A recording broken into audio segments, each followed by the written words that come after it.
Hello everyone. Today I will be featuring the upcoming Tier 8 Royal Navy Destroyer Premium called the Cossack.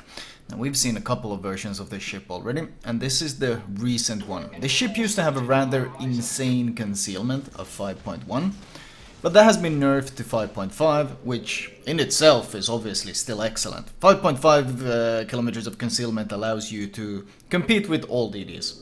All DDs you face, regardless of tier, you'll outspot the vast majority of them.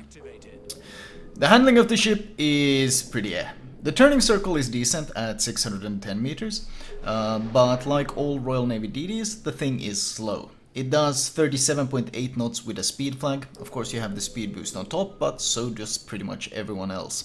It's not the end of the world, like it's not Akizuki levels of garbage speed, but it does mean that pretty much all your competition is faster. The rudder shift is quite okay at 3.6 seconds, which, well, it doesn't get close to American or IGN torpedo boats, but it does beat the Russians, and it does mean you can select the acceleration module to stop and accelerate faster. So that is obviously quite useful. The health is, however, quite low, at 15.2k base. Only two Tier 8 DDs have less health than that, and that's the Loyang and the Kagero, and both have their own tools to compensate. And if you want to compare to something more extreme, the Akizuki, of course, has a third more health. It has something like 20.4k, so that gives you some idea of the difference and where it fits. But as you probably saw, the one thing this ship has is some very spicy guns. And you probably saw me do like a good 4.4k HE alpha volley on that guy. Yeah, that's because you have so many of the guns. The DPM value on these guns isn't that impressive. The Cossack sits at 163k HE DPM, which doesn't sound that amazing when you consider that the Benson has a 162k HE DPM on the B hull, so that's like just a 1k HE DPM difference. No, what does set it apart is the raw alpha damage per volley, as the ship has 4 turrets with 2 guns each for a total of 8 guns. Now the reload is somewhat sluggish. We're talking 5-second reload, which for a gunboat DD is quite slow, but each volley can deal massive damage because of the weight of this alpha strike, all these 8 guns at once. Dealing well over 4k a pop to a destroyer is not uncommon, as you saw there, and considering you almost always get the opening advantage because of this excellent stealth, this actually has some fantastic synergy. Getting these quick trades on and off with enemy DDs, bursting them, getting a few pot shots in and disappearing with smoke or behind cover or whatever before they can bring their own DPM to bear can be pretty brutal, and it allows you to take very advantageous trades against other ships. And then when you add in things like the Hydro, which, just like all the other Royal Navy DD Hydro, is very pitiful as an offensive tool. I mean, it has 3.12 kilometers of ship spotting range, but it does render you practically immune against random torps. So you become a very solid knife fighter and cap contester. And it's worth mentioning that unlike Akizuki and Benson guns, who both have 5% fire chance, the Cossack takes after the rest of the Royal Navy and has a solid 8% fire chance on the guns, meaning the guns also have great utility against BBs thanks to the pretty much somewhat consistent fire starting. Of course, that does come with other trade-offs. The largest single trade-off is probably the torpedoes. Now, the torps have a pretty good 10-kilometer range. At tier 8, that's certainly not bad. But you're limited to only 4 of them, very much like the Akizuki. However, unlike the Akizuki, you have no torpedo reload. So, add that, combine that with their damage, which is 16.8k alpha a pop, which isn't that bad, but then you consider you only have 4 of them, and it quickly becomes apparent that the Cossack is quite vulnerable to simply being rushed down in smokes, especially by battleships, and it doesn't really provide that alpha potential like around corners as in this example, even though the single target torpedo launching allows you to usually land a large percentage of them, sometimes 3, sometimes even 4 of them. You can still only deal a total of 67k damage by hitting all 4 torps at once. And that's of course the raw alpha damage. Then we add in things like damage saturation, torpedo belts, and suddenly you realize you're never going to actually deal that 67k. You're lucky to be breaking 40k, and that's if you land all 4 of them. In this case I only landed 3 of the torps, so I did about 30k health to this Yamato, which obviously is not going to be enough to stop him in his tracks. So that's always going to be a significant problem with this ship, and that's something I have also experienced when simply a Republic decided to speed boost and rush directly into my smoke. My torps were not enough to stop him, and they were not enough to deter him, and once you've launched all 4 of your torps and you're stuck with your guns, it's not going to be a fun time. However, I did mention that these guns do have an excellent fire chance, and they actually provide some great synergy with these torpedoes, because your goal in the Cossack should not be to YOLO torp a battleship, but rather your goal with these torps should be to start a flood. And once they are forced to damage con that flood, you bring that powerful fire chance to bear with all these guns and this increased fire chance, and you burn them down instead.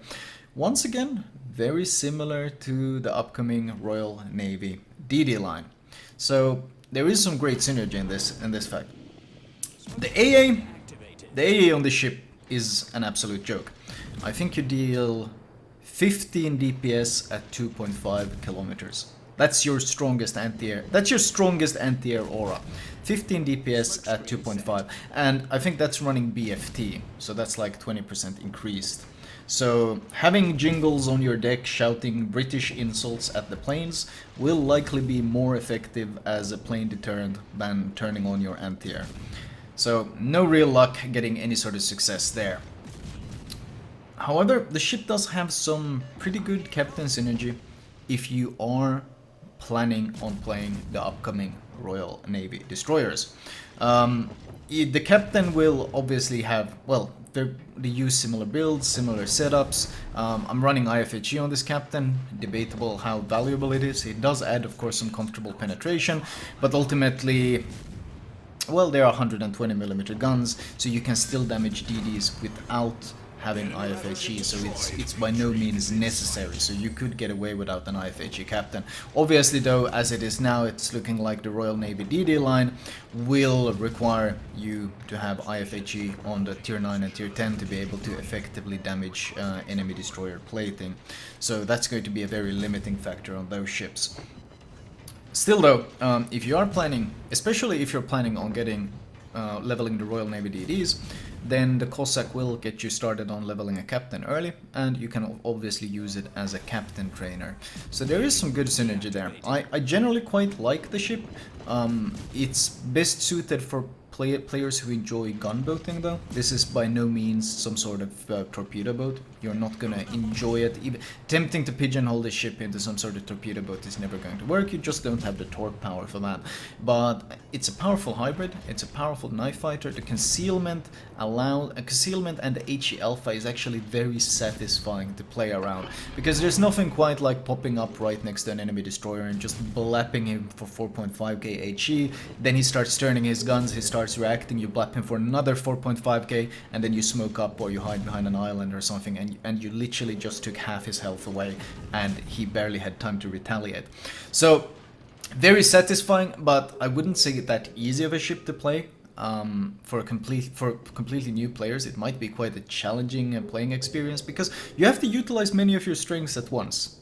You have to, positioning is important, and of course with the radar heavy high tier meta, just pushing into enemy DDs requires understanding of when you can and when you can't do such things, and so forth. And of course, if you do get caught in radars, I did mention that the speed is quite slow, so being radared by enemy ships and trying to flee in the Cossack is not going to be very much fun, especially as the ship, I would say it's slightly bigger maybe than the Benson. Based on how I compared them in the port, that's never that accurate as a comparison tool, but it does seem the model is slightly bigger than the Benson and a Luoyang model, so it's not going to be too hard to be hitting this DD either. Ultimately though, I really enjoy it. I think it's a fun ship. I think it's in a pretty good spot. The consistent DPM isn't that good, but the alpha, well, it's Benson levels, but the alpha strike makes it very satisfying to execute these hit and run tactics with it. So fun ship in a pretty good spot, I would dare to say. I usually don't recommend, well, I'm very hesitant with recommending tier 8 premiums these days because of the matchmaking, but I've not really had too many issues against higher tiers in the Cossack, because it has the stealth and the alpha, and it allows it to trade surprisingly well against higher tiers, and super stealthy DDs are always good for getting capping objectives and just helping your team win the game. And this makes it quite efficient at farming both XP and credits in higher tiers, and as you can see, based on my games in high tier, I've been doing quite well. So my initial impressions of the Cossack, I'm hesitantly impressed and hesitantly enjoying it, and I might even hesitantly be recommending it, but I do put in the extra note at the bottom there that this isn't necessarily the easiest destroyer to play. And if you just try to sail around playing it like a gunboat in the open like a Kaba, you're not going to have a good time. If you try to play it like a torp boat, you're not going to have a good time either. It requires using all its strength, so keep that in mind if you decide to consider it. Anyway, that was all for me. I hope you guys enjoyed it.